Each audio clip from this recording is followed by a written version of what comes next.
you know it or not, Pavlov's theory applies not only to dogs, but to car enthusiasts as well. Don't believe me? Well, just mention the 400 horsepower V10 Dodge Viper to any car nut, then stand back and watch them drool. We've had several opportunities to drive Chrysler's retro roadster, but never for very long and never on our own home turf. Until now.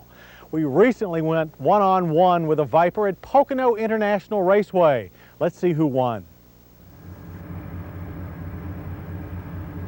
Our Dodge Viper looked right at home in Pocono's pit lane. This competition environment reinforced the Viper's resemblance to classic road race cars, like its spiritual predecessor, the Shelby Cobra. Our drivers were anxious to get behind the wheel, since their previous Viper experiences had been mostly on public roads, where it was impossible to safely evaluate the limits of this awesome car's performance. There was also the challenge of taming its massive 400 horsepower V10 engine. This 488 cubic inch aluminum pushrod monster is the most exciting new engine to roll out of a U.S. automaker in years. We also wondered whether the stock, low-profile 17-inch tires, which provided reasonable dry weather grip but were completely overwhelmed by torque in the rain, were up to the demands of such hard driving. But first came high-altitude acceleration testing. 0 to 60, 5.2 seconds. A quarter mile, 13.6 seconds at 107 miles per hour. We were somewhat underwhelmed by the wheezing exhaust note, but the speed was certainly there. The Viper's 6-speed Borg-Warner gearbox requires a firm hand, but rewards the driver with crisp, positive shifts. We also had to get familiar with the brakes, critical on a racetrack. 60 to 0 took 125 feet, and warned us to watch out for some lockup from the right front disc. While the brakes cooled down, our crew also discussed whether the Viper would look better in its original red finish or the additional new 93 hue of jet black.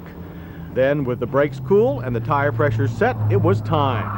Our first track impression was the same as for the street. The engine's massive torque hauls the Viper out of corners like a giant jackrabbit. Pick the wrong gear? No problem. 462 pound-feet on tap, this beast has torque to spare. All this power means that you can point the Viper with just a tap of the gas pedal. And the short wheelbase and quick steering give it lightning-quick turn-ins.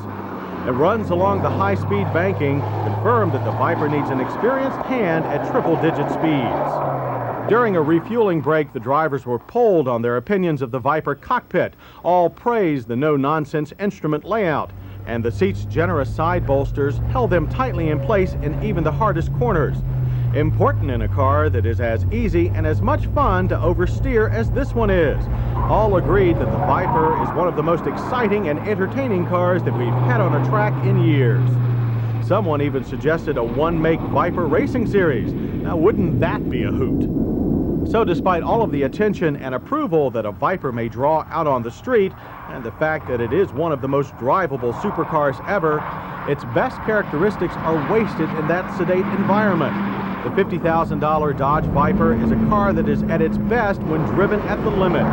Few cars that we've ever experienced were this much of a thrill to drive fast. And it made us feel like winners, lap after lap after lap.